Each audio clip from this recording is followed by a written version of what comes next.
convene the regular school board meeting. Can we all rise for the pledge?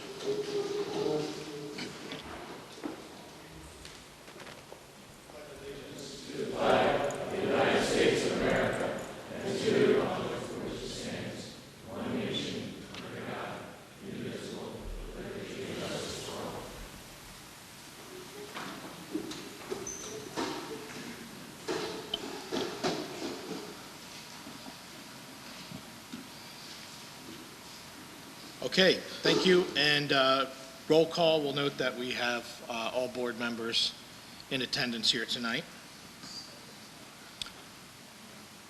We have no executive session announcements for this meeting, and I don't have any request forms for public comment, but before we go, ma'am, public comment? Sure, come on up.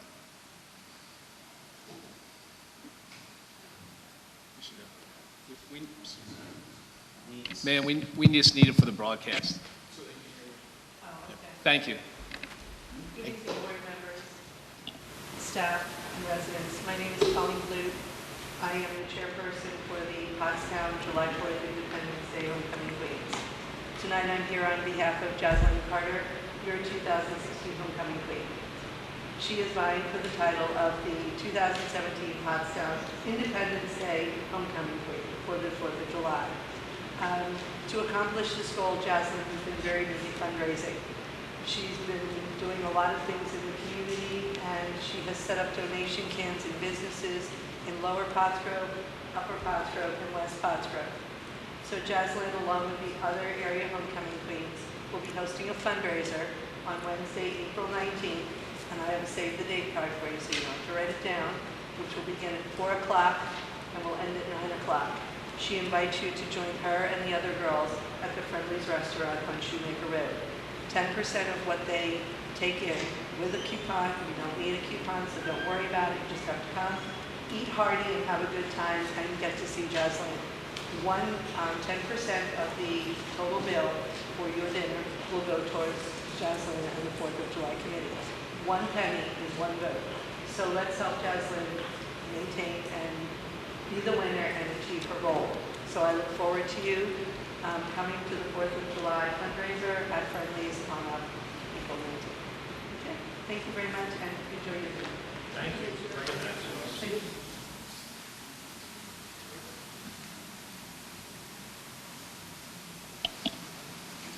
Anyone else for public comment before we move on?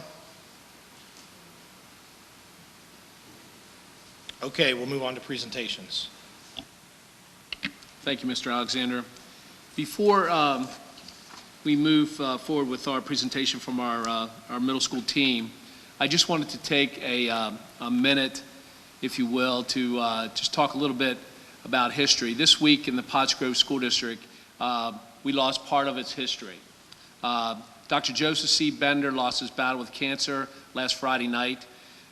Joe served as the assistant superintendent for the district from 1993 to 2006.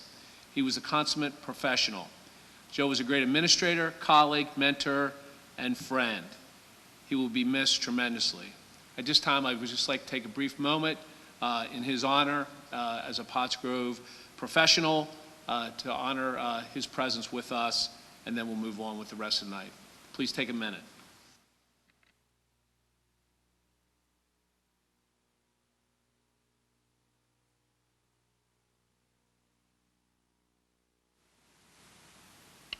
Thank you. At this time, I would like to bring up our middle school team, Dr. Ramage.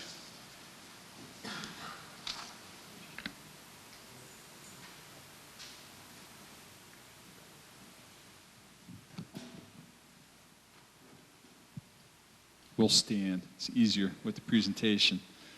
This is Christina Kleinfelter, one of our school counselors here. And what we thought we'd address tonight is just a little bit of what I consider a linked portion. I know there's been some discussion about drug alcohol issues, and of course that's a current concern across the nation, particularly here in Montgomery County. So one of the things we want to talk about is the connection between what we've been doing and some of the programs we've been using here at the middle school, as well as the building of a community and the relationships that can help to stem some of that as we try to make a bridge for kids to a trusted adult in the building. So I'll let Christina do most of the talking and then jump in for one of the slides. Thank you for allowing me to speak this evening. I'm happy to talk about the addiction education we do here at Pottsgrove Middle School. On our first slide, we talk about community building, and I think that's important because we want to talk about how we can forge relationships with students and staff so that they're not drawn to self-medicate, as you were, or towards drugs. So we talk about ways that they can feel connected here.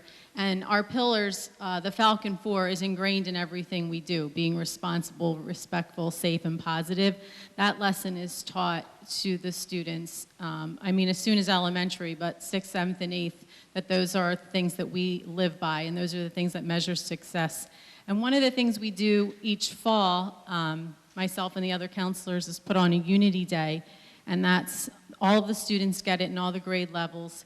And we do a lot to talk about bullying prevention and what do you do if you're bullied and how do you make and maintain healthy relationships. Again, building a sense of belonging so they're not feeling like they have to turn towards unhealthy measures.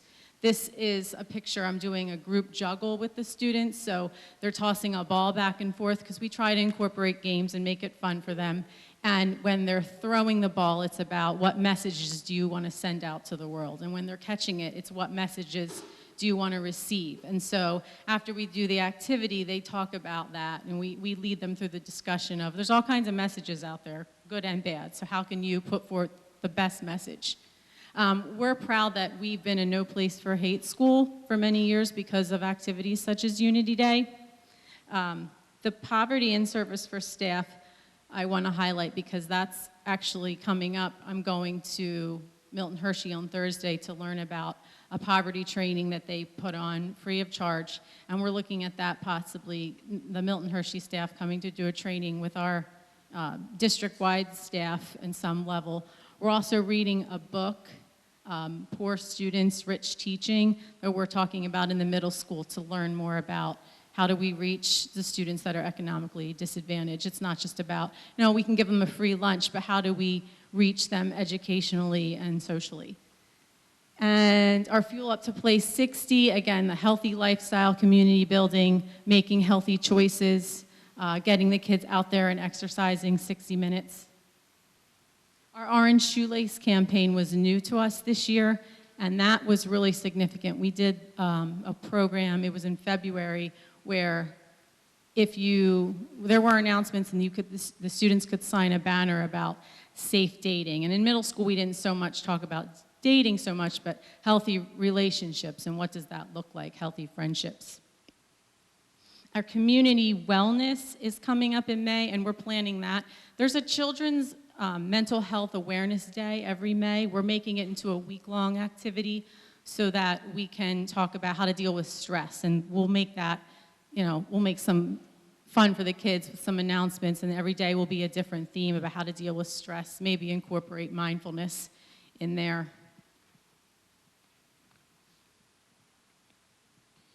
Again, Unity Day does talk a little bit specifically about drug, alcohol, coping strategies, et cetera, but we wanted to shift and spend a little time talking more specifically about some of the programs that we've introduced or participated in to specifically help about drug and alcohol addiction. So the slide that's up now is, it sort of paints a context that I think a lot of us are aware of, but certainly there's been a big increase. This represents data from '99 through 2014. But there's been a big increase in kids who are experimenting with more serious drugs, heroin being a key piece. Again, you've seen and read about that and heard about it. But also a key piece, a 36% increase in overdoses related to prescription medications. And we know that's been, again, unfortunately been a trend that allows access to some of the experimentation that may not have been part traditionally of a situation for access to our middle school kids. So the community building and the things we talked about so far, they help establish a system where kids can come and talk to counselors and participate and respond to some of the programs that are in play. But again, some of the specific pieces we've done coming up on the next slides. So intervention for all students. So we do talk very specifically about drug and alcohol abuse in the health curriculum, 6th, 7th, and 8th grade. What does addiction look like, and withdrawal, and use and abuse of prescription medication, and refusal skills, which I think is really important, how to deal with the pressure that you could be faced with, and that you probably will be faced with, if not in middle school, later on in life.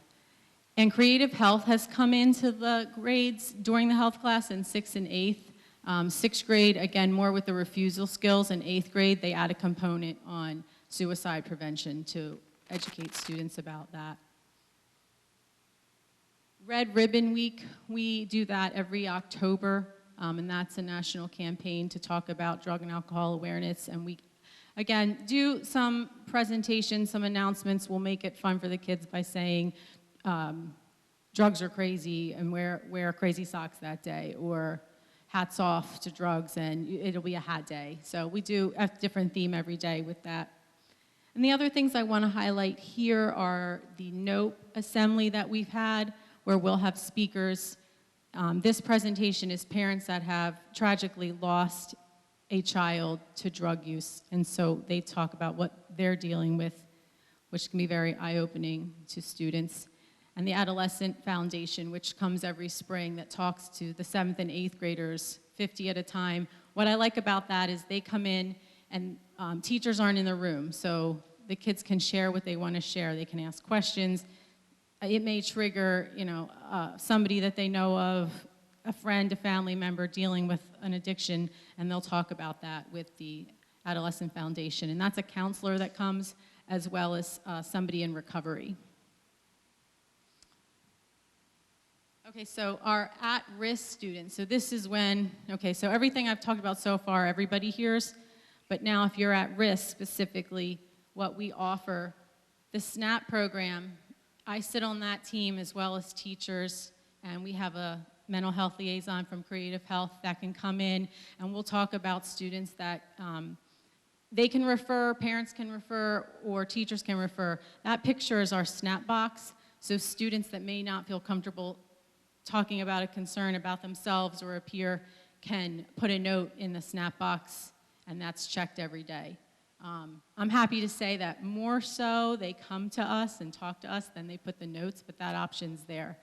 So if we get parent permission to go through the SNAP process, we have a Creative Health liaison who's excellent, and she'll come in and meet with the students so she can do mental health screenings as well as drug and alcohol, and then help that family find the appropriate treatment. Penn Psych is available on site, so if a family's struggling with transportation or getting an appointment at one of our local counselors, it goes through their insurance, they can have the counseling come to the school. Same confidentiality, they just, they would leave class, they have a set appointment, and they would go to that specific office for Penn Psych for counseling. And we're very fortunate that we've worked for many years with Tom Stecker and his associates, and we've managed to get a grant through the Pottstown Health and Wellness Foundation. So this spring we're going to talk about which at-risk kids we're going to identify some to do a low ropes course, and we're hoping to expand that to other students. Again, kind of just pulling them in to get them more engaged. And my last slide is just a reflection from a student I work with quite often, and I asked her what she thought of the Adolescent Foundation, so that was what she told me. Thank you very much. Again, just sort of a nickel tour, but a quick overview of some of the things that we're trying to put in place and some of the systems that have responded well, our kids have responded well to in terms of addressing this important issue. Do you guys have any questions? I had one question. Obviously, this is very nice for the middle school, and you guys are for the middle school. How much of this actually goes on to the high school students? Yeah, or before, and there certainly are connections that are going across. I guess one thing we didn't put on the slides because it was more of a district-wide piece. There has been a drug task force that's been in play for several years across community and different schools. That's how the NOPE program came to our attention. That's been held at least at the high school. I'm not sure that's an elementary piece. Maybe Mrs. Williams could speak to that. We just had a meeting with the Creative Health about services for next year, and I know they talked about expanding the lessons as young as the K2, but in a more child-appropriate terminology, and all the way to the high school, they talked about going into the health classes. I forget which grades it was, but it was definitely high school, and that's going to start for next year. They may be doing it this year. That part I'm not sure of, but we just met with the staff members that come to our building about doing it K to 12. Thank you so much for this. This has been on my mind for a long time, and I do have a report later under new business. But we have some events coming up in May here for the kids. The Adolescent Awareness Foundation. So can we post that somewhere, maybe on the website, so maybe we can attend?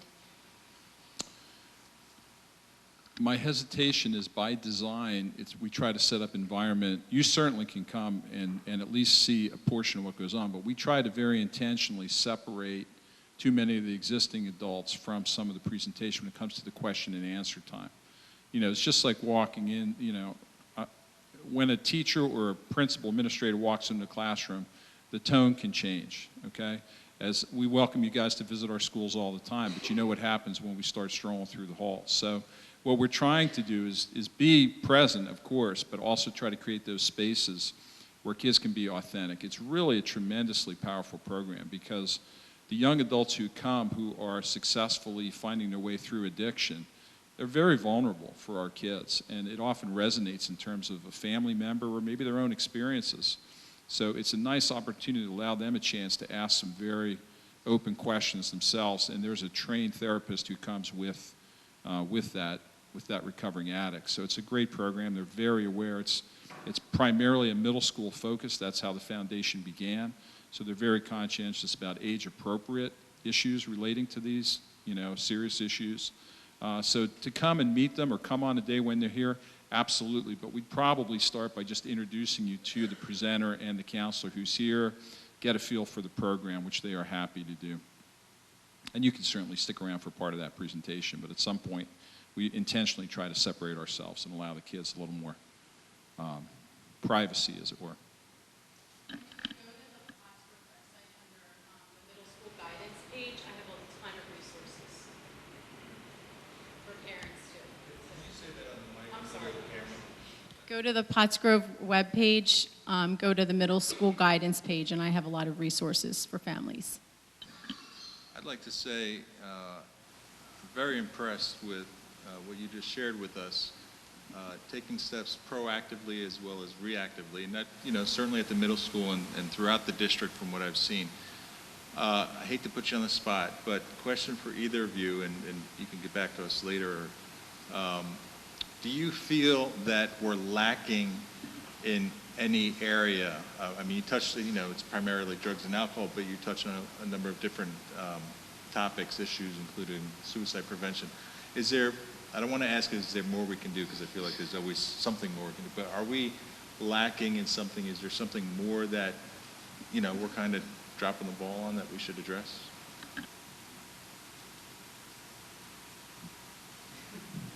I had a feeling Mrs. Kleinfelter was going to pass the microphone in my direction. I told you she's an excellent school counselor. I guess what I would address is, obviously, we're concerned, you know, a middle school by its nature is concerned with the social, emotional, academic well-being of our students, and we try to address the whole child. There are going to be trends and things. If we'd have been here 15 years ago, we probably would have guessed that prescription medications would be what many of our, and it's not just kids, but adults as well, would be struggling with at this point in time. So we're trying to step in for at-risk students in any way we can once we identify them as struggling in school, academically, making connections, behaviorally. And we have a lot of different supports both within the building and with partners in the community and beyond the building when we see that need to really, you know, bump it out to a more specialized professional. I think the biggest trends, obviously we're talking about drug and alcohol here, but just connecting is a good one, and that social support.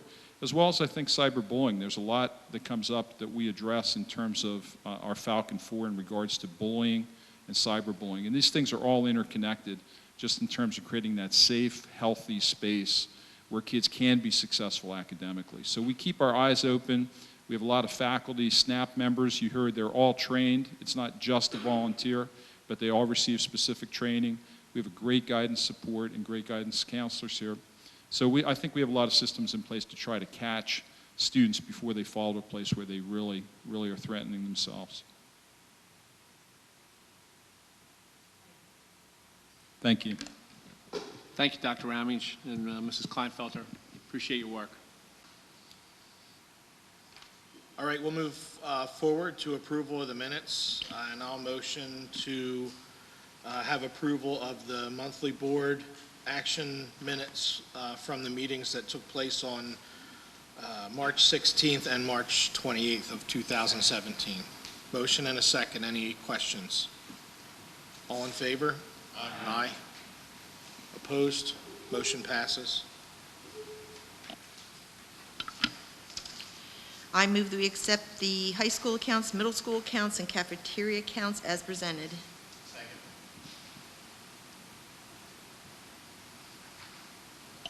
Motion and a second. Any questions? All in favor? Aye. Opposed? Motion passes. I move that we approve the payments of invoices in the amount of $5,947,039.29 for March 2017 as presented. Motion and a second. Any questions? All in favor? Aye. Opposed? Motion passes. I move that we approve the treasurer's report for March 2017 as presented and file it for audit. Motion and a second. Any questions? All in favor? Aye. Motion passes. Move on to the reports of the student board reps. Hi everyone, so I'm going to be starting off this report with talking about the STEAM Expo.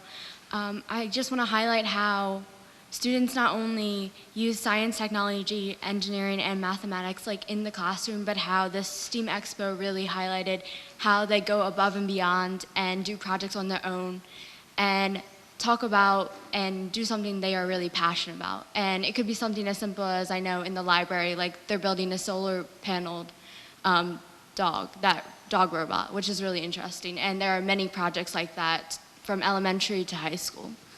In the high school, I went to the 25th annual Putnam County Spelling Bee along with many others.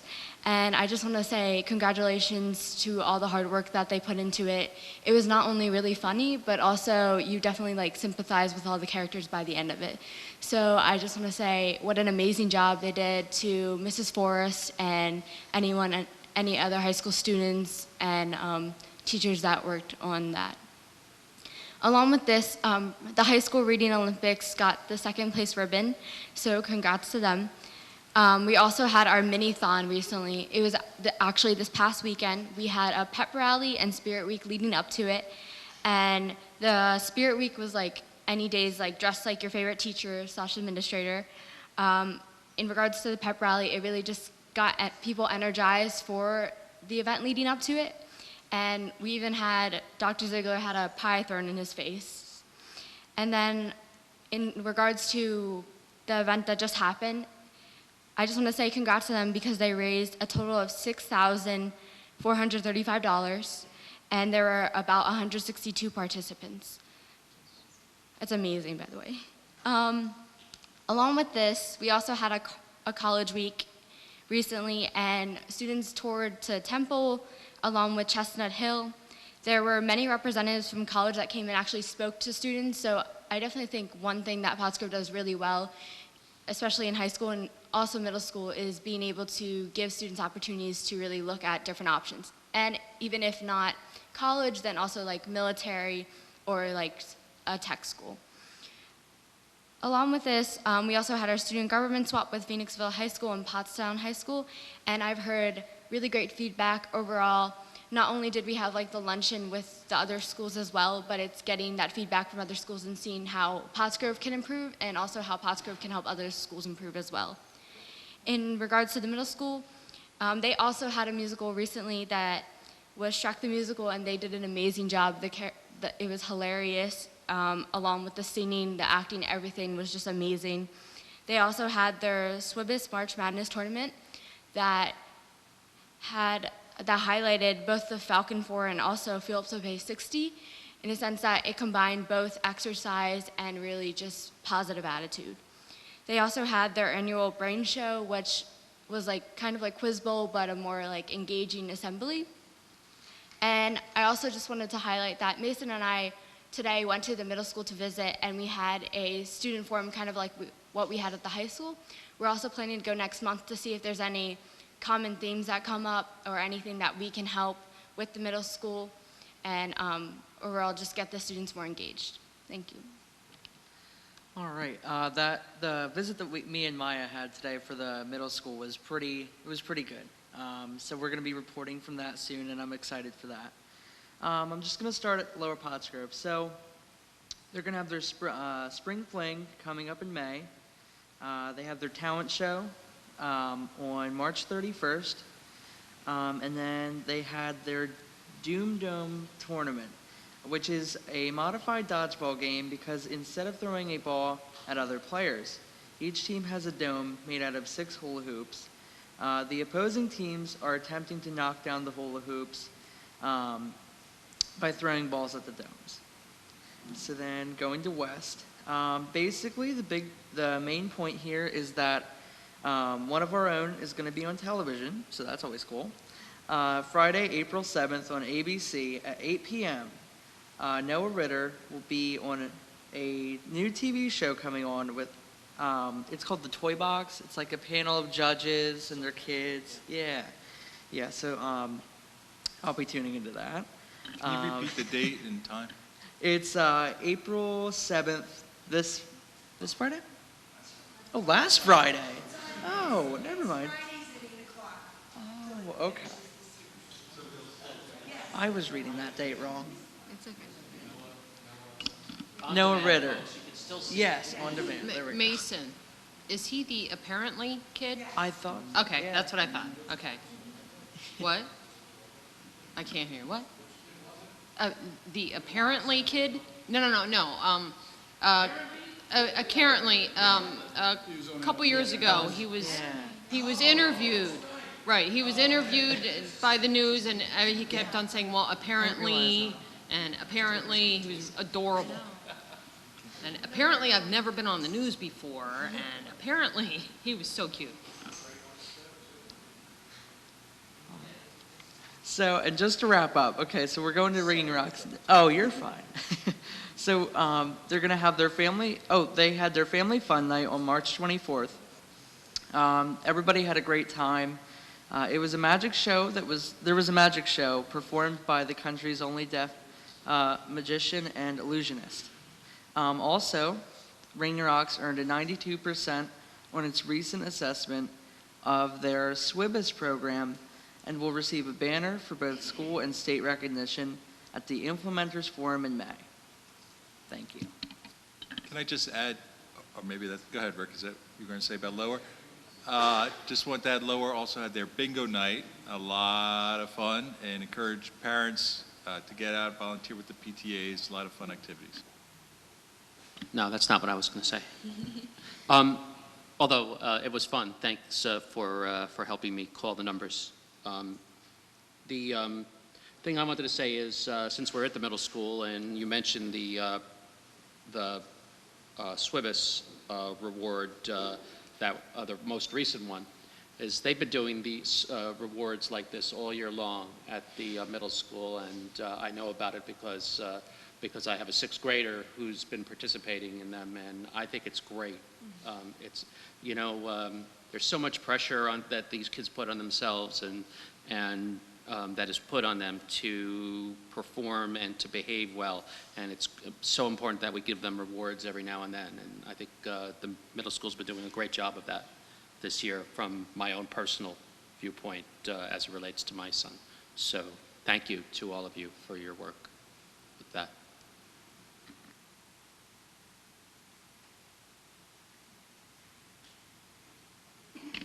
Okay, moving on to personnel. I'd like to make a motion to combine 10.1 through 10.7. Second.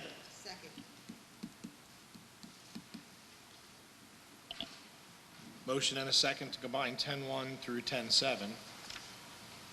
Any questions, No comments? question, just a comment. I'd like to congratulate Ms. Keeley.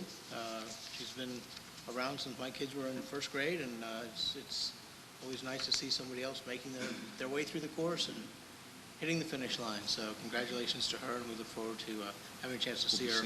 Absolutely. Thank you. Thanks, Bob. Anyone else? Okay, all in favor? Aye. Opposed? Motion passes. 10.8, granting tenure. Our recommendation is to approve the granting of tenure as submitted.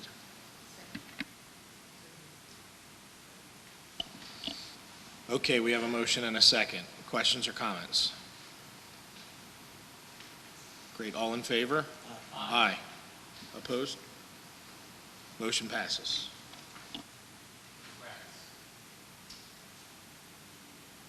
Moving on to business, the administration recommends the approval of service agreement with the Lincoln Center and 2 full-time master teacher counselors for the upcoming school year at the cost of $153,000. This represents no increase over the current year. Second. So moved. All right, we have a motion and a second. Any questions or comments on this? All in favor, then? Aye. Aye. Opposed? Motion passes. 11.2, construction invoices, approval of construction invoice for the Pottsgrove High School renovation project as presented. So moved.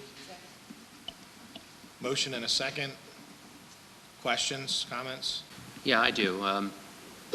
This is the work that was done in the first summer of the construction project, if I remember correctly, related to asbestos abatement, or was this something else?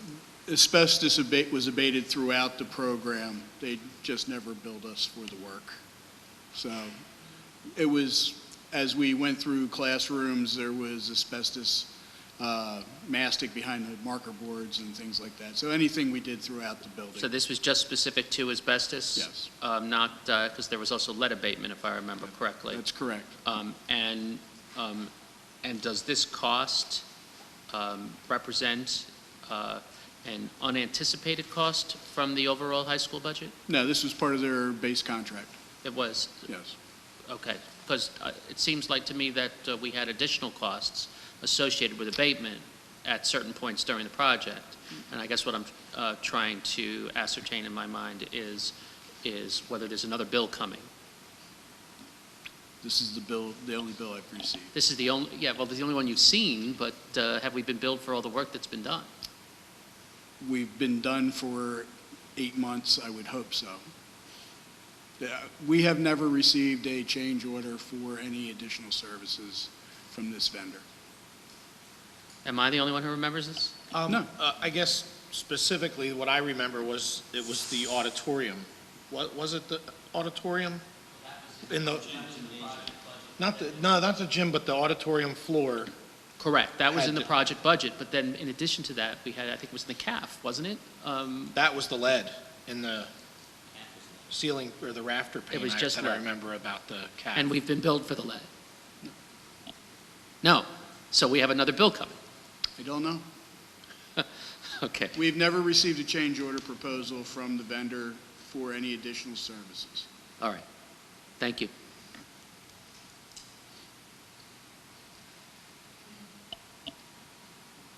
Any more questions, comments on this motion? All in favor, then? Aye. Opposed? Okay. Motion carries 8-1. Okay, legal consultation agreements. Our recommendation is to authorize to enter into 2 agreements with Sweet, Stevens, Katz, and Williams for pool council services as follows. Our tech pool council for $2,500 and our special education pool council for $55.31.40.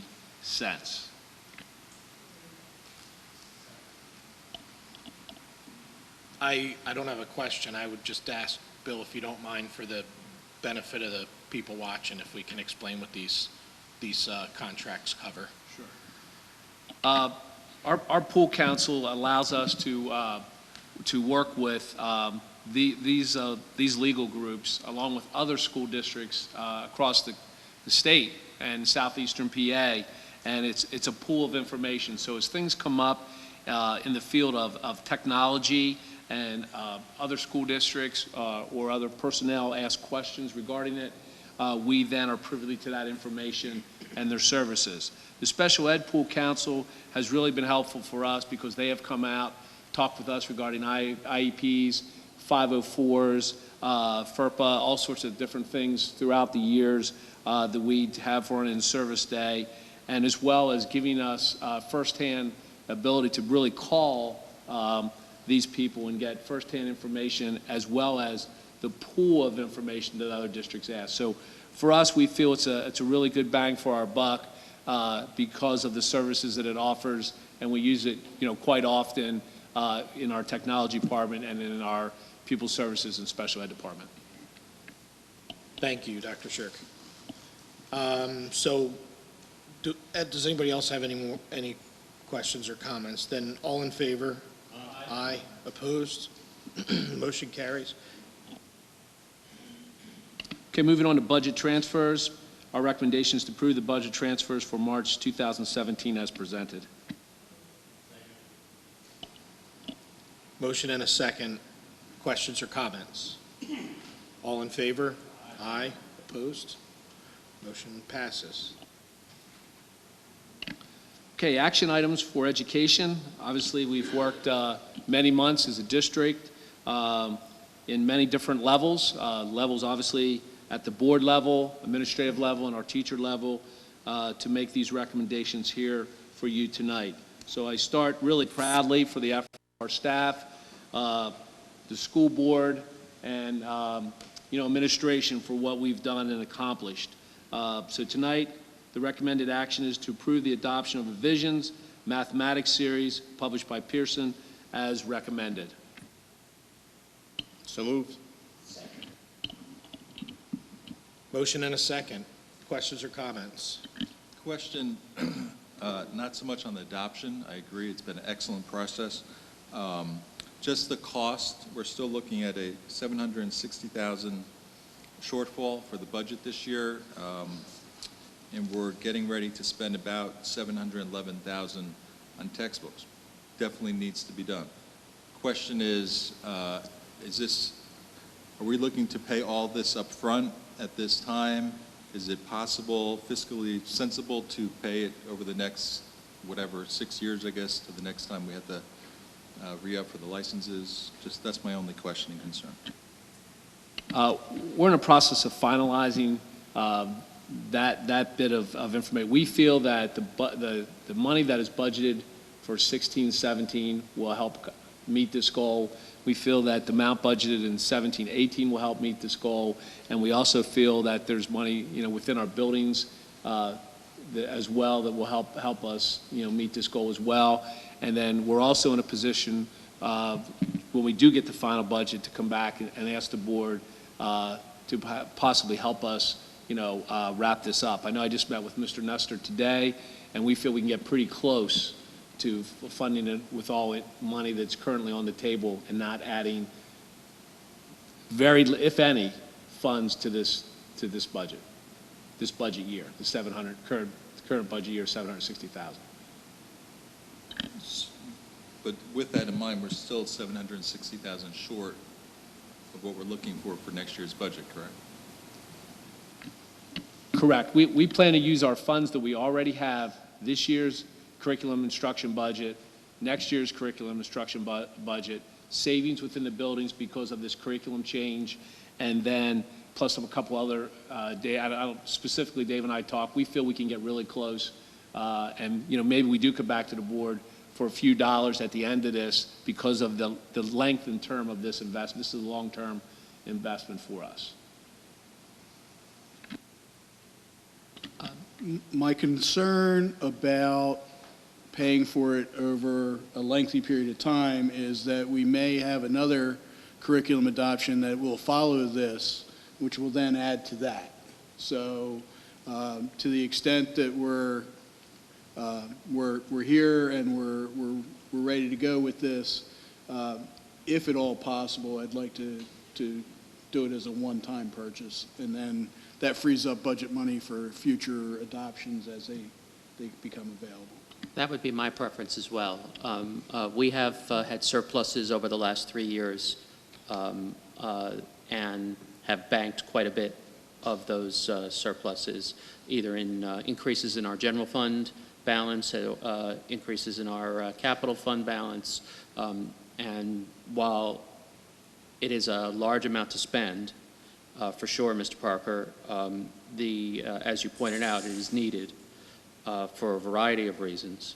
The process that the schools went through was extraordinary, and the need is extraordinary because we need to improve here at Pottsgrove, and this is the first step to really changing our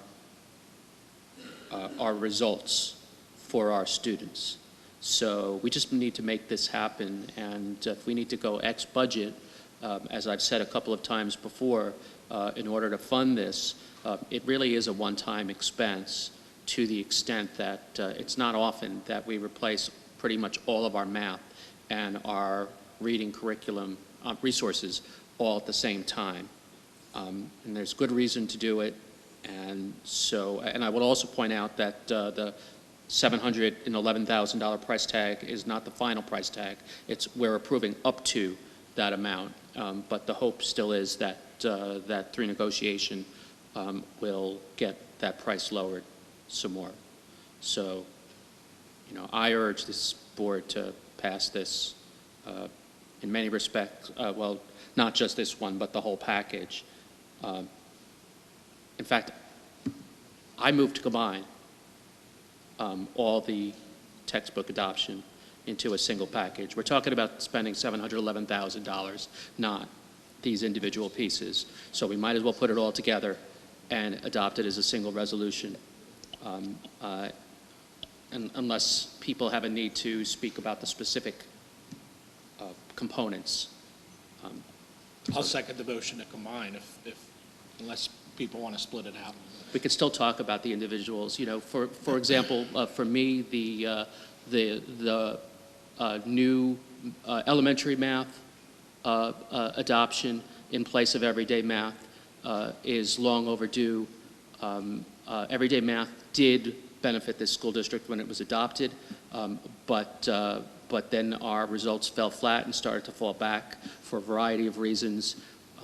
I think it's just a wonderful thing that our teachers and our administrators looked so carefully at what we're doing and where we need to go, what we need to do, and what resources we need to use to get there. And so I'm really enthusiastic about this. I feel as if, if I don't vote on anything else, again, as a school board member, this is the most important vote that I've made, or I'm about to make, on behalf of our students. So hats off to you, Dr. Shirk, and to everybody else, from the teachers and Daniel, everybody. It's a great job, and it's going to be a lot of hard work to make this work. Everybody knows it, but we've got to do it, and I guess I'm just running on now, so thank you. So I'll run on for just a second less than Rick did. I'll echo everything you just said, Rick, and I'll say, this is, for my time on the board and my time previous following the board's activities, this has been the best process that I've seen take place. It's had involvement from every stakeholder at every level. This is why it was so important to me at the beginning of the year to keep the committees together, because I knew that the importance of the work that was being done and the gravity of the decision that we were going to have to make for the district going forward with changing all of these curriculums all at the same time. It's a huge bite for everyone to take, and we need to, I mean, this is just the beginning, in my opinion. Okay, we're taking a step here, but this is going to be years in the making to get everyone trained to the new material and the new methods, and to start seeing the benefits of this huge decision. And I just want to say that, you know, my hat is off to the administration, the educators at Pottsgrove, and this curriculum committee who has done so much work and had so many late nights, I know into the wee hours of the morning in a lot of these meetings to make this happen. So I just want to say that I appreciate it, and I'm looking forward to watching the benefits start to be realized in the next year and years. So thank you. I'll take even less time than you, Matt. Based on the fact that it is very clear, evidence is very clear that we need new resources in all the areas that we're covering here, and based on the fact that this really came from the teachers, the ones that really should be making the decisions, I absolutely support the renewal of resources, the change in resources. I believe we'll start seeing results immediately, really, from the use of these resources. I also will be voting yes to paying in full based on Mr. Nestor's, opinion as far as financial wiseness. So, thank you.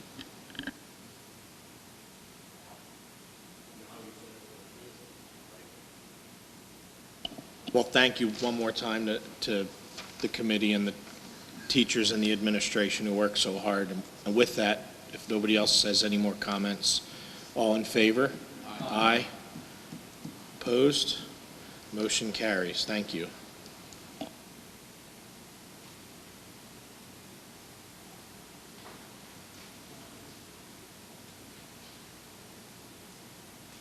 Okay, moving forward to 12.5 conference attendance. I make a motion to combine all conferences. Thank you, Mr. Parker. Motion and a second for 12.5 through 12.8. Any questions?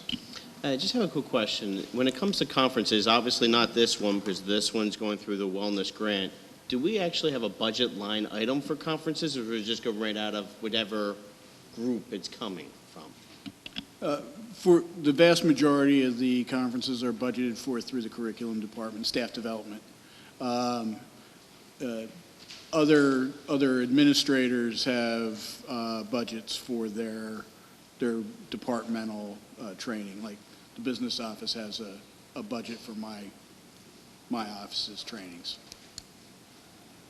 Do we know where we stand on that? I mean, the reason why I ask is every meeting, there's always 2 to 3 to 4 conferences, and we approve every one. I'm just curious as to where we stand on that. I don't have the answer, but I can get that for you for the next meeting. Just for We're within the number, but how far into the number, I don't know. And clarification, obviously we have a curriculum and instruction budget, and then we have departmental budget. So you want to see both breakdowns, correct? Yeah, just where we're at. Yeah, but it could vary for each department. You want to see it by department, right? A few years ago, maybe 2 years ago, we went through an exercise where we put it all together to see how much we had spent in the previous year. It wasn't hard because all I did was go through all the meeting minutes and add up the money. And then, we were looking to get the tax increase lowered as much as possible, similar to what we're going through this year. And I think the administration cut that year's budget for conferences in half. I think it would be a useful budget exercise to go through this again as we're looking to find $700-something thousand. Not that we want to be skimpy on training and development, but at the same time, we need to balance the budget.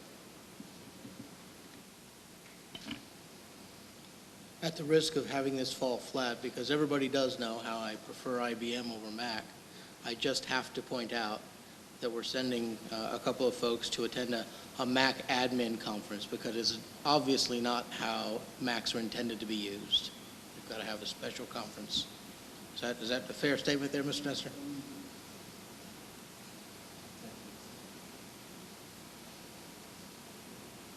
Okay, it did in fact fall flat. So, with that.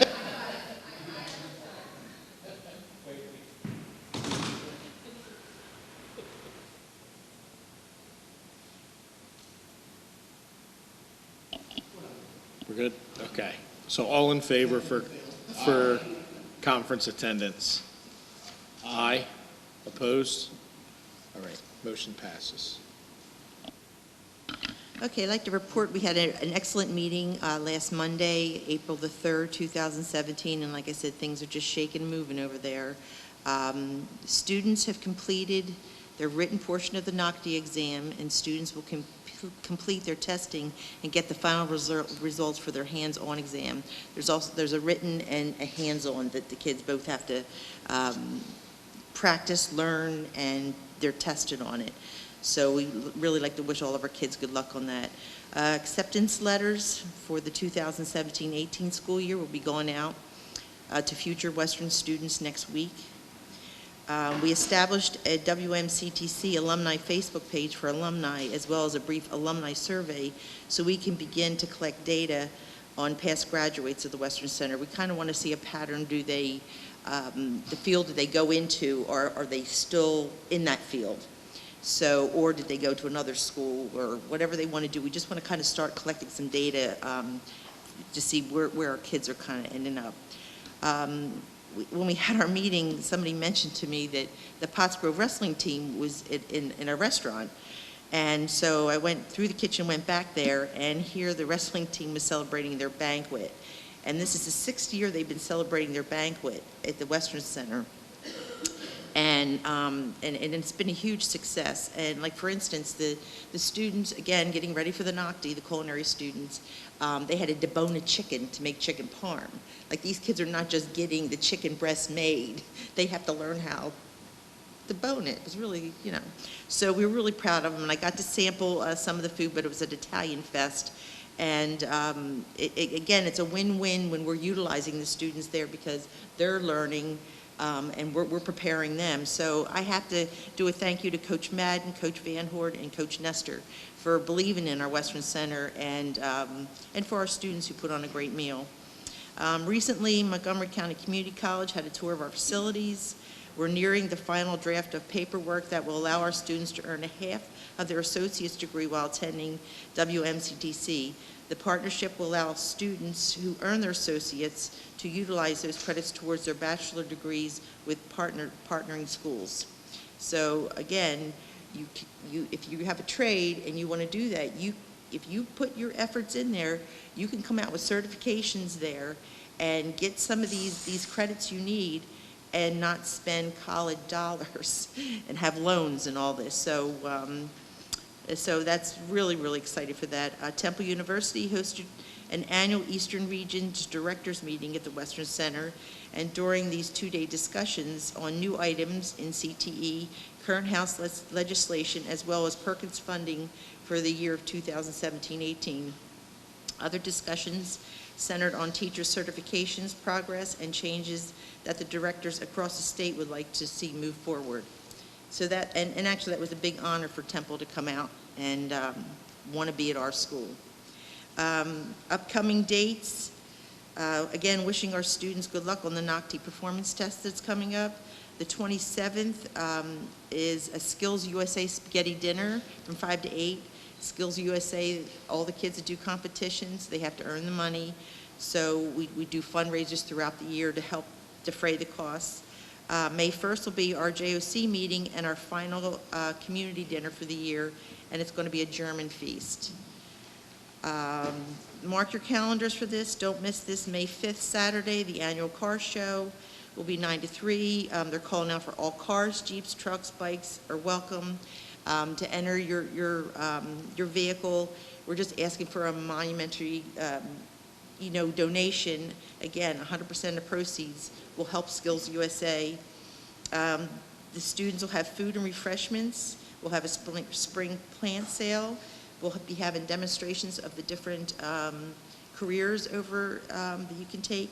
We'll have live music, and again, it's all the benefits are for the Skills USA students. Don't forget Senior Recognition Night, May 24th here at the middle school auditorium, and spots are filling up for the summer day camp for 5th to 8th grade students. So there's a lot happening there. So there's my report. I had a quick question, and it came up during the facilities committee that we had received a request to increase the budget for the Western Center 9.2%, which was approximately about $120-some thousand. What was discussed on that, and what was the comments being made?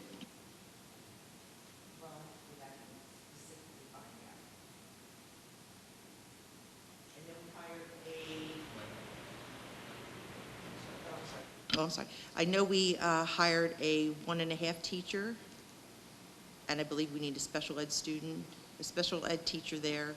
But to get specifics, I would have to get back to you. The reason why I ask, obviously, we're asking our taxpayers to pay a very possible increase in taxes we're trying to get down. We definitely want to make sure, if the Western Center is asking for 9.2, but we're telling our administrators that we want 0, that's difficult to comprehend, let's say. Well, we are growing over there. You know, we are leaps and bounds growing, and when you grow, you need more money for more students and to have these programs successful. You know, I mean, our numbers are way up, so, but to be specific, I really would have to get back to you. No date or when they expect to be approved by us and then by them? No. Okay. They've approved it, so now it's up to you. There's no timeline except that you'll adopt a budget by your June 30th date. The bylaws or the articles of agreement of the Western Center, there's original bylaws or articles of agreement that, I don't want to regale you with history, that date back to 1964. But the budget requires a vote of 2 districts out of the 3 and a majority of the board members.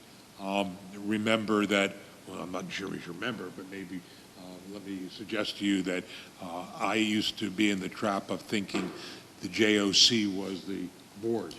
The board by the bylaws is actually the 27 members of the sending districts. So there's going to be needed 2 districts to vote in favor of it, along with 14 board members. Do we have a separate vote for the JOC budget from our regular budget? We traditionally have not, Dave, but we certainly can. I think, I don't want to speak for Dave, we usually roll it into the budget, but you can certainly vote separately. And did the budget that was passed include a capital fund? It did not.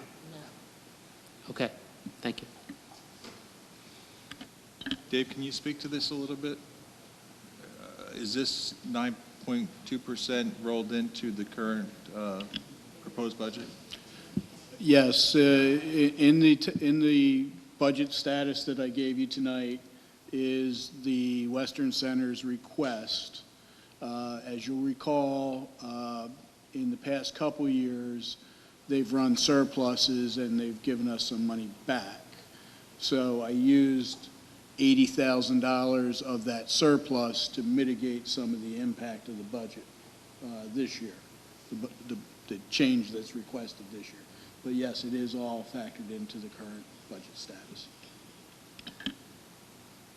If they're requesting 9.2% increase, I think we need to hear a little more information from them.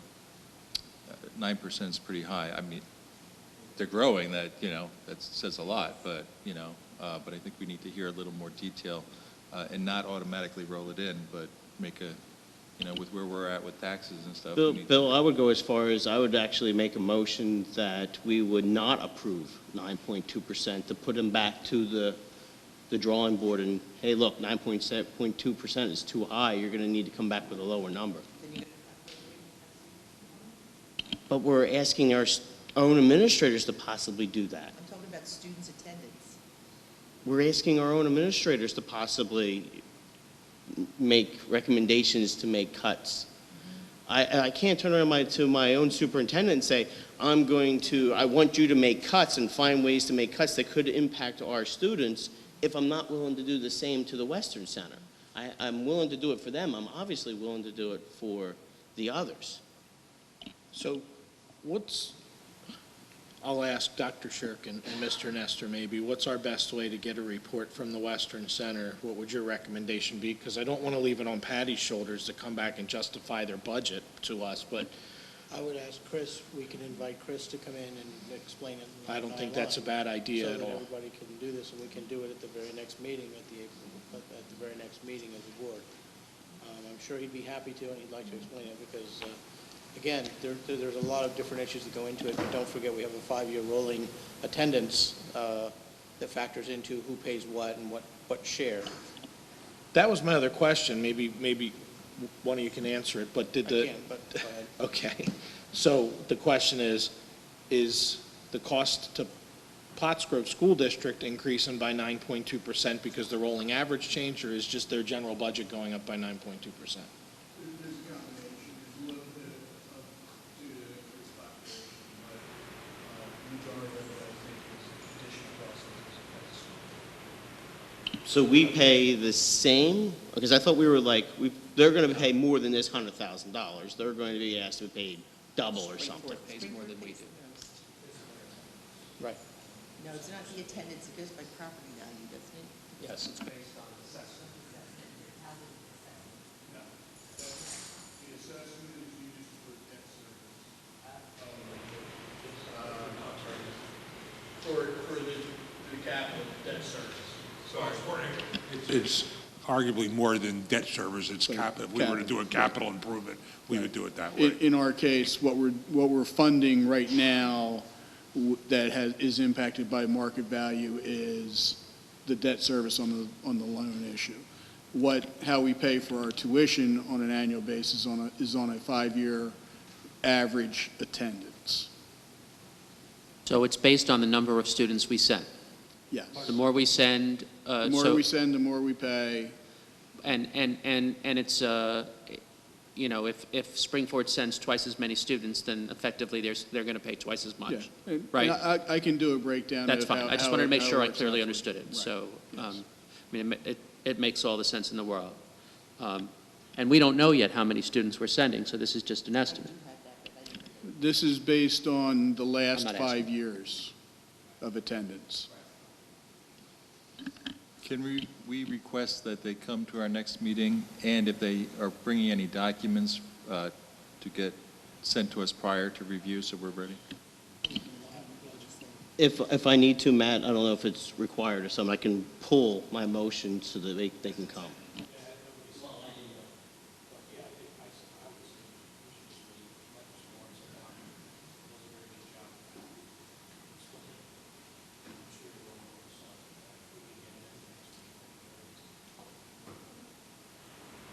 Also, just keep in mind that even if all 9 of us voted against that, which wouldn't happen, obviously, if 18 board members at the other 2 districts approve it, then it is what it is. So, I don't think we should be, I think we need all the information for us to make the right decision for us, but it's likely going to pass.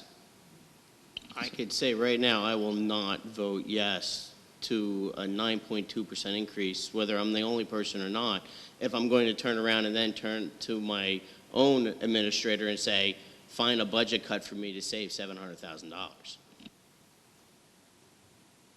Just a shout out to Patty. Thank you for your detailed reports you're bringing. I didn't want this to feel like it's on you. Great idea from Bob to have Chris come in, so good. Yeah, and I also wanted to make a comment, well, 2 comments. One, nice shirt.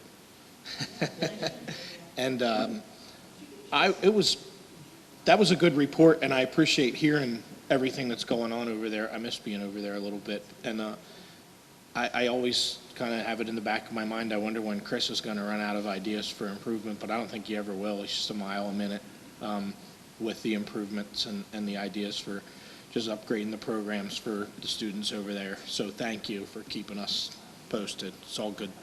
Thank you. Okay. The other thing, I'm sorry, Bob. Sorry, just one more bit on it, on the Western Center. We talk about having a community of lifelong learners. That's one of our mission statement goals, lifelong learners. I will tell you that, we talk about diversity and inclusion and all of those kinds of things, and those are all important. But I think we have to recognize that the Western Center is a real practical application of recognizing diversity in learning styles, in interests, in abilities, and what people can and are interested in doing, and the opportunities that they have. And I think we have to pay just as much attention to those, and to do our job of supporting the Western Center, because as we said, a lot of these programs we eliminated a program this year that was not well attended, and it was falling, and we brought in a new program, the medical sports medicine program that is already full, basically, in its first year. The other program had been there for years and was declining. This one's a brand new program, and of course there was work with that. And all of the things, obviously these are hands-on things, so there's a lot more equipment that you buy. There's all the medicine, the sports medicine, all the things you do with that. Obviously all the building materials for the other things, all of the work that you do with any of the trades. And these people are learning, and one of the things, what Patty left out on the discussion of the work, was that we have graduates who graduate from the Western Center in high school with a high school degree, go into the trades right away, and some of them are earning $60,000 a year right out of school with no college degree and no college debt. Okay? Why on earth would we want to encourage that with our students? Why would we not? When people are graduating with $100,000, $150,000 worth of debt for a business degree that they can't get a job in. Not running down business degrees, but I just did. So I'm a STEM guy, so that's always going to be the way. It's a great opportunity for a large percentage of our population that are not going to be the traditional book learners, and they ought to have this path, which is a great, almost a gold brick path for them to make a real fine career for themselves. One of the programs that Chris just started is the Chick-fil-A Academy. He took an opportunity when he was introduced as the CEO of Chick-fil-A to say, hey, we want to start a thing. I want to get some of my kids in the food culinary service to be part of your program, to be part of Chick-fil-A, and maybe you can teach them how you go, because they've got a whole system that they go through to grow their managers, to grow their staff.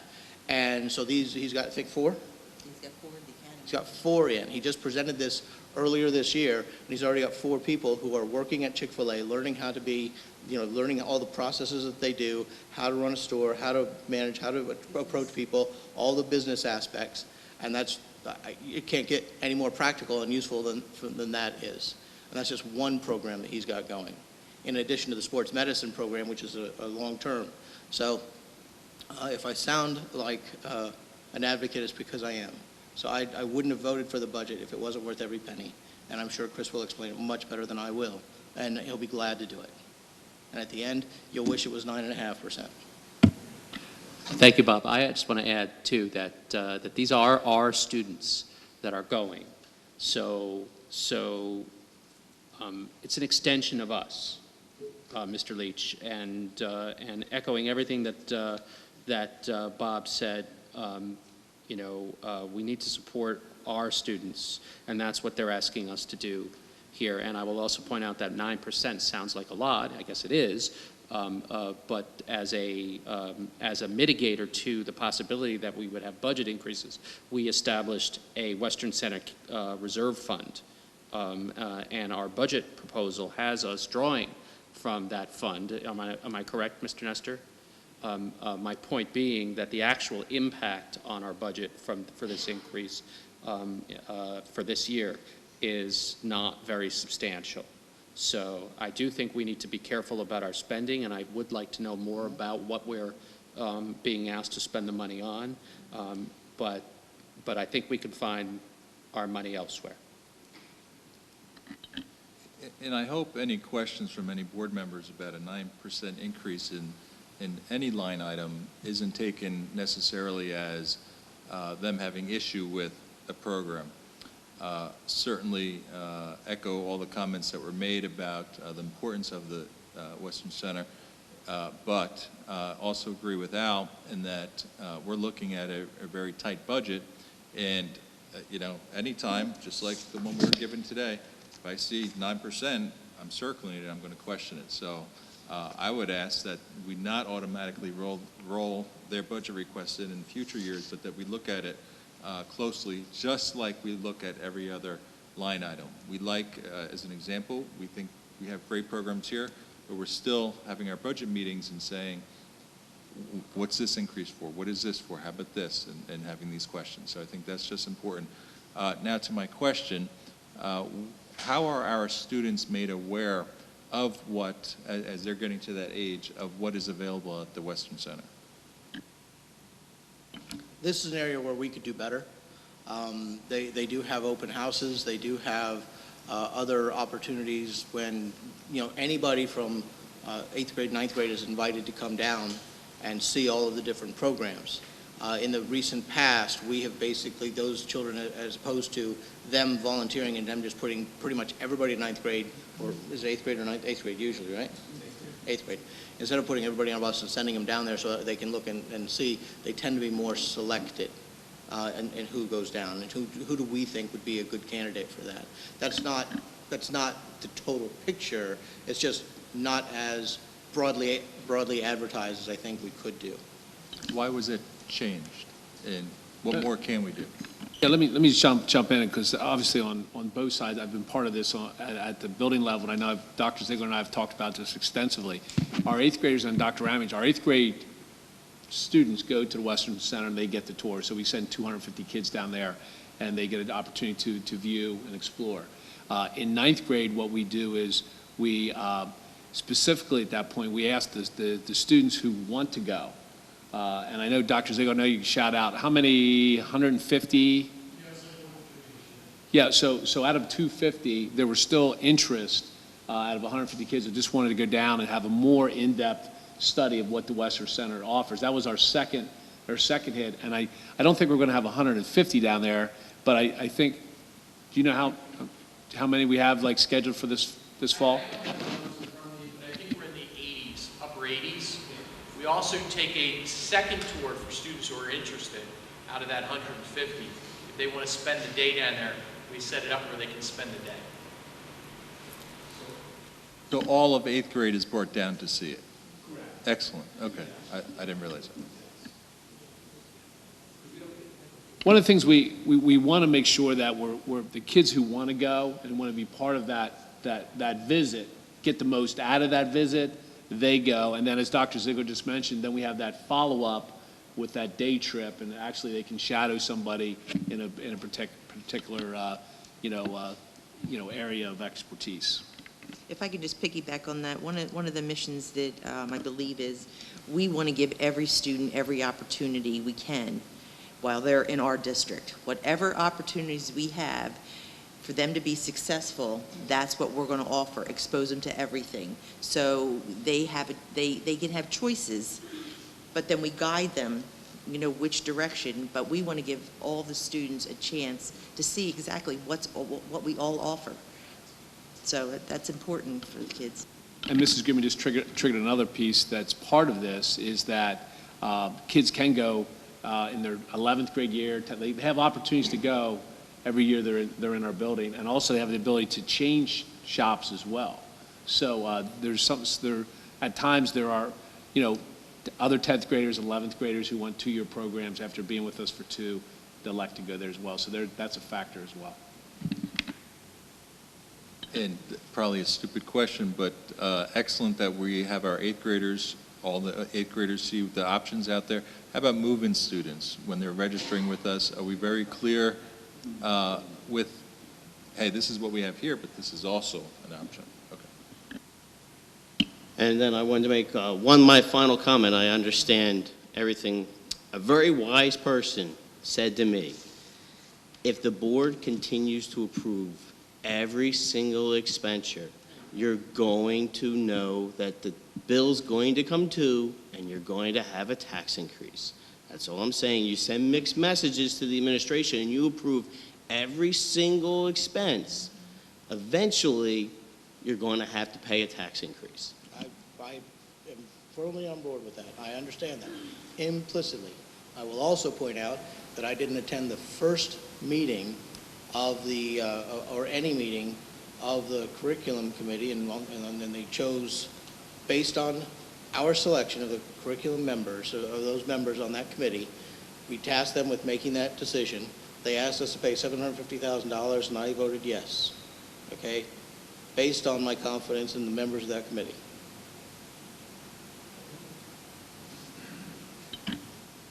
I didn't. I did attend most meetings and listened very carefully because I knew this would be a big expense. So, not that I didn't trust them, but I need to hear and see myself.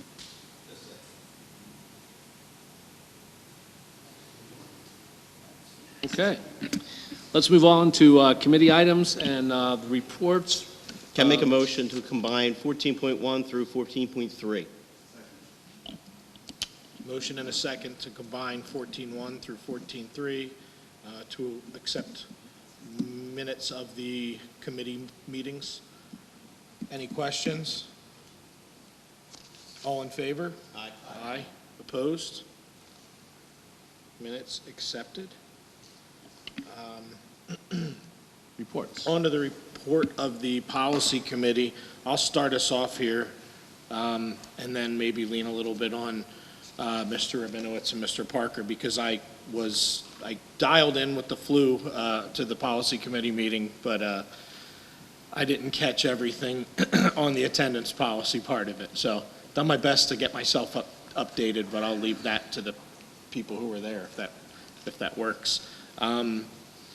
So three other policies that are still in the process of being worked through. The first is, again, 707, the use of facilities and property policy. Just some of we're in the final tweaking stages, hopefully, of the revamping of this policy. And things we discussed most recently were, we know we class groups that rent our facilities, I'll say rent, or apply to use the facilities, because not every group is required to pay a fee. But Class B includes youth organizations within the community, and under the new policy, there's a fee schedule for youth organizations, even youth organizations that are 100% Pottsgrove students. My concern and the committee's concern with that was we know that a lot of these organizations, youth sports and other types of organizations, make some substantial donations back to the district because they consider themselves feeders to the school district programs, and we didn't want to dissuade, to put it bluntly, dissuade a $3,000 donation because we charged a $450 fee for use of facilities for the season. It just didn't make sense. So we're looking at a few different options to address that, but one being that I think the front runner being that if these organizations do make donations, that those donations will go as a credit on record towards those fees, so that we're not double dipping and charging organizations that are supporting our middle school and high school programs here at Pottsgrove. So that's something that we're going to take back and look at again. And the other issue that we're looking at is the animals on the property policy. So currently, Pottsgrove allows animals on the property. A lot of people walk their dogs and do a lot of activities on the weekends and at nights on the school grounds with their animals, which we don't want to discourage because it's public property, and we feel that generally everybody is respectful. The issues that, when issues arise is, again, when we have events on the property, and, mostly it's youth sports. Pottstown PAL uses the outdoor hockey deck at West Pottsgrove. The Little League uses Pottsgrove baseball fields throughout the district. The Youth Football League uses fields. And when people bring animals to the events, they can be disruptive. So most of these organizations have policies that say no animals at events, but that's in conflict with the district policy, which welcomes pets to the property. So usually the organizations don't really have a leg to stand on when they try and enforce a no pets policy at events. I can tell you. I'm sorry, Sure. can I just add, we're not talking in any way about service animals. That's a No, different that's, you know, that's something that's always included. I can say my experiences with the youth football, we have a parent who actually trains service dogs and brings them to the practices, and it helps to train the animals that when you see kids running and you know, footballs flying everywhere, that they sit and they behave. So actually we enjoy that. On the other end, you know, when you have somebody that brings two dogs and they get in a fight with each other while a practice is going on, it's intimidating to the families. It can definitely be a safety issue, and we want to be able to address that. So that's another piece that we're looking at, where we want to try to write into the policy that we give the outside organizations the authority to control the presence of animals at these big events. So again, final goal will be to have this policy really ironed out well so that we can enact it for the beginning of the 17-18 school year. So again, we still have some time. Policies 251 for homeless students and 255 for educational stability for children in foster care are both posted on the website for final public review and comment, and our goal would be to have those policies approved, I think, at the next board meeting, right? Yep, so on the 25th of April. Last subject, we had some extensive discussion in regards to the attendance policy at the committee meeting. So maybe Rick and Bill, if you want to. Well, we did have extensive discussion. It was just a discussion item. We did have some representatives from the district who gave us some information and a lot of food for thought as it relates to things like tardy students, as well as students who sign out early, and changes that we might consider to our current practices as it relates to them. The number of hours or the number of students, tardy students at our schools is actually a phenomenally high number.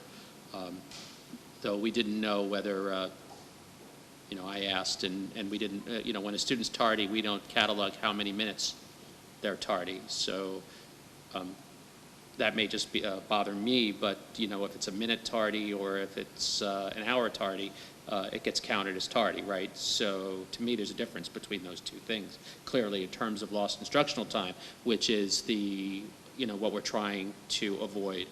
But in any case, the bigger, the more controversial question that is under discussion has to do with what to do as it relates to our practices pertaining to absence notes.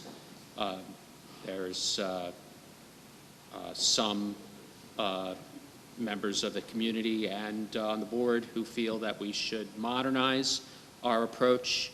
There are some who feel that the way we're doing it now is preferable. I think that the way we left it was that the administration will be looking at the current policy and coming to us with potential revisions. There was just a whole lot of discussion on the subject. And yeah, we could take probably another hour to debate it now, but we don't really know yet what we're going to recommend at the policy end. So I think that it's compounded by the fact that the truancy laws in the state of Pennsylvania have basically been scrapped by Governor Wolf and his new administration. And we need to understand what the requirements of the law are and be compliant. And then I guess from my perspective, the interest was, you know, what can we do to make sure that we are focusing on actual truancy issues and not parents or students that, you know, can't get their notes in within the 3-day time period. So we know that there's some real issues out there, and then we know that there's probably some, you know, hopefully it's more than the actual number of issues, but there's just repeat offenders where the absences that we're experiencing are legitimate, sick kids or kids with legitimate reasons to be absent that are on this, you know, truancy watch because they're not meeting the requirements of the state and the requirements that the district set forth for reporting absences. So we're trying, I mean, there's an interest to make things more efficient, I think, to make our system more manageable for the folks at the district that are tasked with addressing these real problems. So I think we have a lot of work to do. Like I said, I called in so I could hear everything. Everybody that was close to Rick's phone, I heard crystal clear, and everybody that was a little further away, I didn't really catch much of. But I know, again, this is another policy where we want to take a look, a long, hard look, and be thorough. And if we need to make changes, then we'll have changes ready for the beginning of the next school year. So we have time on this, but we have to do our work. Could I just ask a question or maybe a suggestion? As the policy committee is looking at everything, I was there and I heard about all the different issues that the women brought to the thing. There are 3,000 people late and stuff. The only thing I would ask is that you guys look at the cost of what these letters that are going out is actually costing the district, and obviously compare that to the cost of if there's any reprogramming necessary to change things so that you get a good idea of possible cost savings, stuff like that. I mean, that was one of the subjects that I brought up too. If we're sending out mailers for 3,000 overly tardy students and 750 students who have exceeded the number of unexcused absences, maybe because there's an issue or maybe because they just didn't get notes in time, that we look at, you know, not just the cost of the stamp and the envelope, but the time put in, and, you know, so that we can make sure that we're focusing on the real and true problems that we know are underlying, and maybe weed out some of the noise. But yeah, cost was a definite concern. Right, and, you know, efficiency, you know, there's cost and there's opportunity cost. So the cost of sending through 700 letters to families, some of whom had students who were legitimately absent, but didn't get their absence notes in, whether parent, student, or even potentially error on the part of the staff. You know, the time spent dealing with that, to me, is time that could be spent somewhere else, and that opportunity cost is one of my big personal concerns as it relates to this, because they could be focusing on the kids who are legitimately, that are illegitimately absent truants, if you will, and that's where we should be focusing our attention, not on the sick kid who forgot his note. That's my personal opinion. I know that I'm not, that others may take a slightly different take on it, and I think we need to flesh that all out before it gets to the whole board.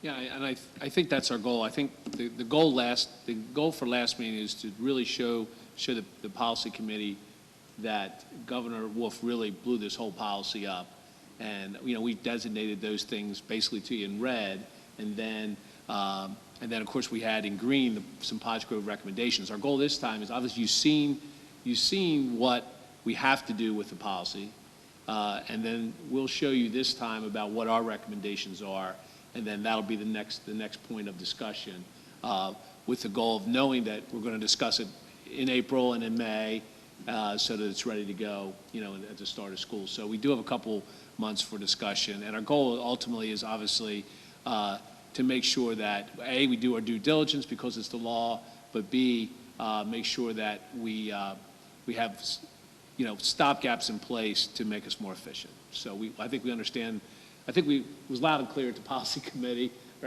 what your ultimate goal was. We just need a little more time to work on it within our own system.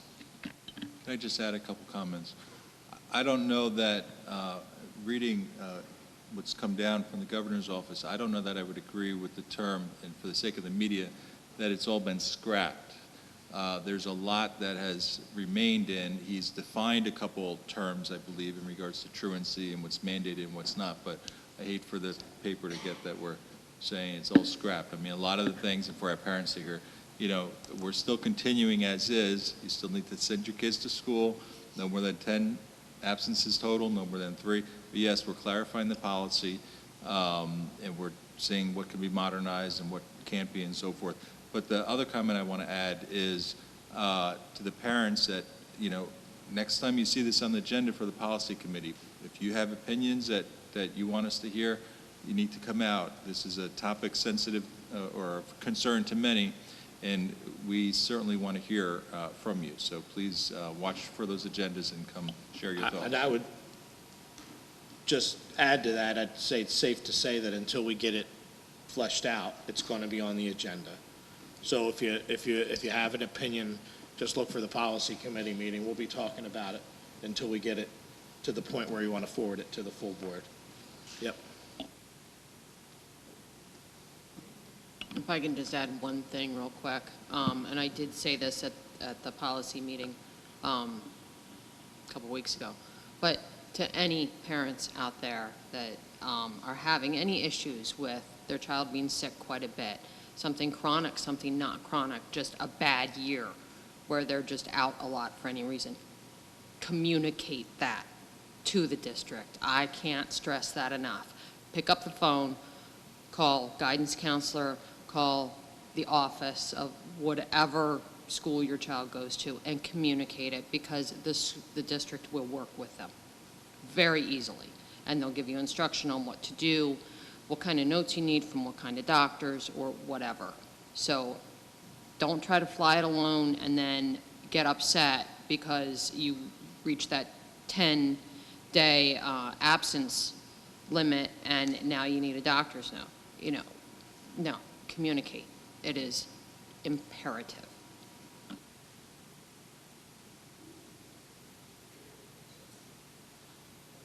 Okay, moving on to new business. I have a couple shout-outs I'd like to make, if I can, at this point. First to Mrs. Costanzo. I was in a meeting the other day and heard that she took her own personal time and went to one of her students' Pinewood Derby district events. He was very successful in that, and it really meant a lot to him and to his family that she took the time out to do that. So thank you to Mrs. Costanzo and to all the teachers for going the extra mile that so many of them do. Also, shout out to Mrs., I don't know if I'm saying her name right, Dr. Shirk, you can help me, Mrs. Grussel, I believe, has been a long-term sub in middle school ELA. Dr. Ramage, if I said her name correctly. Grussel, thank you. Again, heard some significant compliments in the work she's done.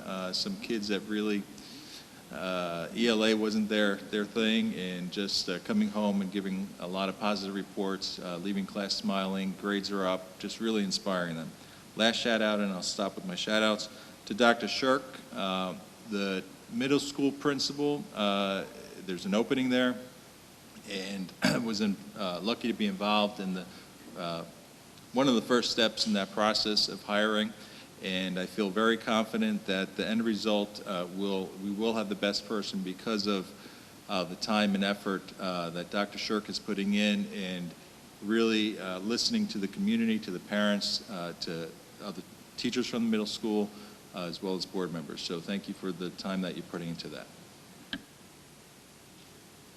Okay, so I do have something too, pretty exciting to announce. One of our seniors, Sarah Pennington, who's actually in our audience tonight, she was chosen to be a Dorsey Scholar at McDaniel College. She was chosen from, I don't know how many she competed against, but she was one of 26 students chosen. She receives a scholarship worth up to $200,000, which, wow, that's amazing. It's just, I think it's a testament to Pottsgrove and to Sarah, because this is an amazing opportunity. She wants to double major in cinema and business, but has other interests too that McDaniel offers also. So she can, double, triple major, whatever she wants to do. And I know she's going to be successful, and it's just, I'm just thrilled for her. So, congratulations.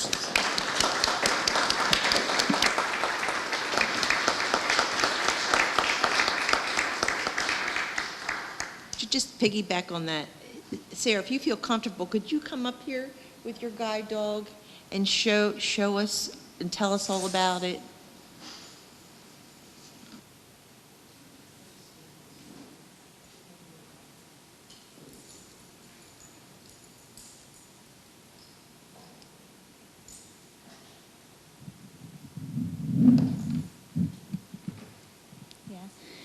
I guess you're talking about Daisy. So this is Daisy, my psychiatric service dog.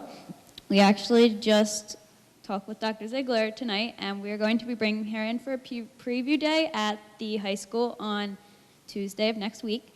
She is something that I never would have thought I would have had, because I don't have a physical disability, but she has absolutely changed my life. I have trichotillomania, which is hair pulling disorder, so my hair is, well, short right now, pretty obvious. And she is trained to stop me from pulling. If I can actually show you, I might be able to. Hey, Daisy.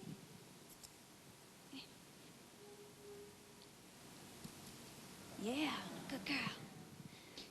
So yeah, it's hard when I'm standing up, but she's very, very good at that, especially when I'm on my bed. She's sitting next to me, and she sees me, and she goes, "No, Sarah, don't do that."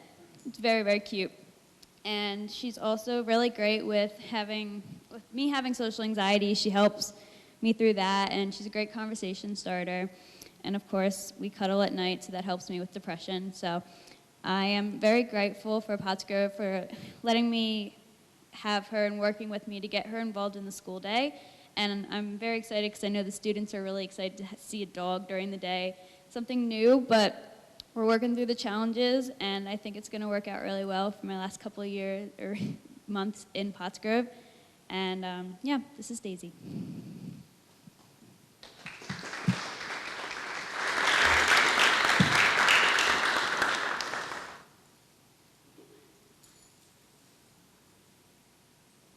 Well, I don't know how to follow that up, but I did have one thing.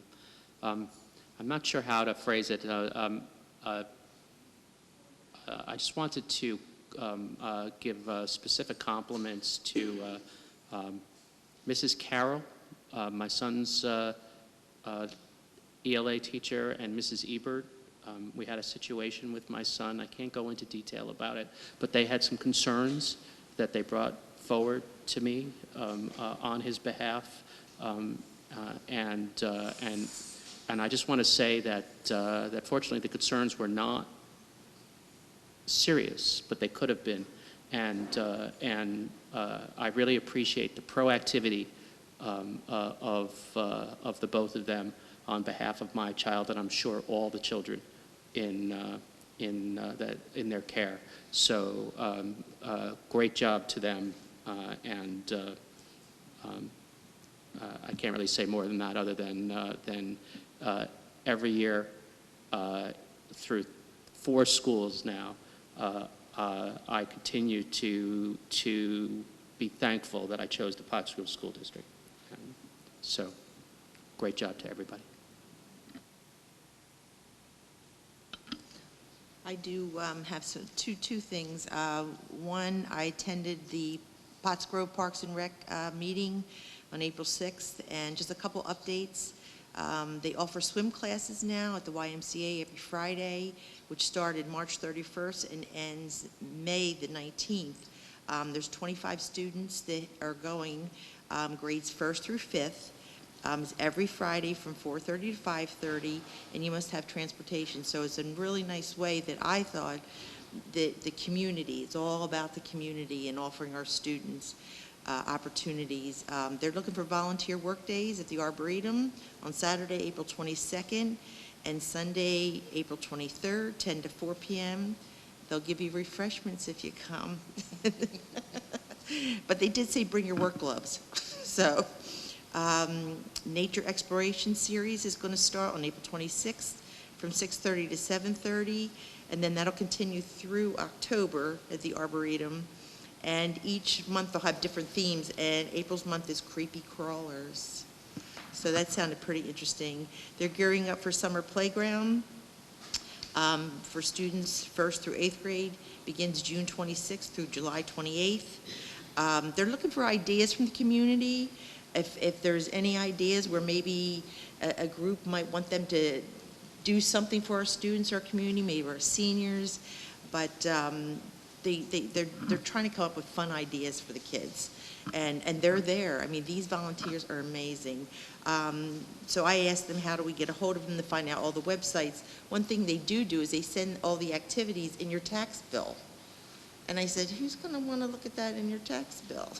So they have Pottsgrove, rec.com, and they do have a Facebook page, and I encourage you to visit, and I thank them for all their time. And then just one last thing, it kind of goes with the theme tonight with the middle school and the drug addiction, and we talked that one time when we met the student reps. But Upper Pennsburg started this whole steering committee of this community that gets together, and basically it was a drug task force. So I went to this meeting and I was blown away. There was like 45 people in this room. And just to give you an example, representatives were the mayor, the school district, the Y, Creative Health was there, the chamber, there was clergy there was parents there was a judge there, of course, police officers, EMTs, and they all had different committees, and the committees broke down to legislative and courts, funding, prevention and education, community and outreach, marketing, mentoring task force, which is their bylaws they're working on, and filing for a nonprofit 501c3.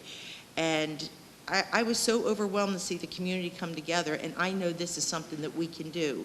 Now, the school district would be one little part, because we definitely couldn't take this all on.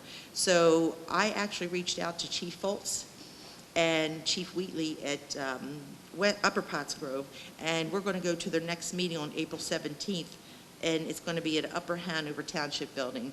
But I welcome all of us to do this, because I know that we have local judges, we have a local mayor in Pottstown, and I think if we do this awareness and can see how this committee is helping the community with drug addiction, it's such a beautiful thing to try to steer in all these different avenues to get these kids awareness. And I volunteered to do the little Pottsgrove school thing, but like I said, it's going to take, and it's not something that you can do overnight. But I encourage all the community, anybody that would like to get involved.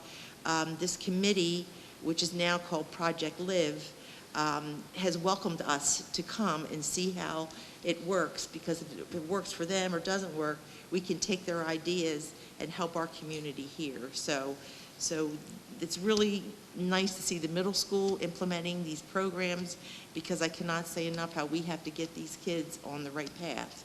So that's it.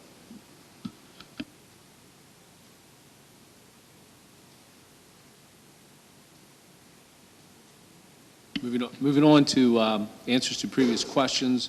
Obviously, in your board packet tonight and on the agenda, there was a question asked by Mr. Parker regarding capacity of each schools effective February 28th. I know Mr. Nestor developed a spreadsheet that was attached for you to take a look at regarding building enrollments compared to the current projected enrollments. And obviously, due to programs that we need to have, those numbers aren't necessarily reflect the programs in place or our building capacity. So you have that information in front of you or with board docs. And also the Act 80-day reminders. I think, Mrs. Cusser asked about requesting a reminder for specific dismissals. And of course, we did that last week with an email, and then we followed up with a voicemail as well. So we followed through with that already, and we'll continue to do so. Just a follow-up question on the building capacity analysis. Thank you for that. When can we expect to hear from the principals in regards to numbers, as you said, per current programs, capacity-wise? We're working, they gave us some preliminary information, but I know Mr. Nestor has, received some more information regarding some of the developments that were in question. So we wanted to really, we're going to take one step back to take 2 steps forward to come back with some more accurate results, more accurate information for you. But I think, correct, Mr. Nestor, with that information, we need just a little bit more time to formulate our opinion. Yeah. And if I can just thank you for the following through on the calls and the voicemails and stuff. That's really great. I appreciate that, and I'm sure I'm not the only one.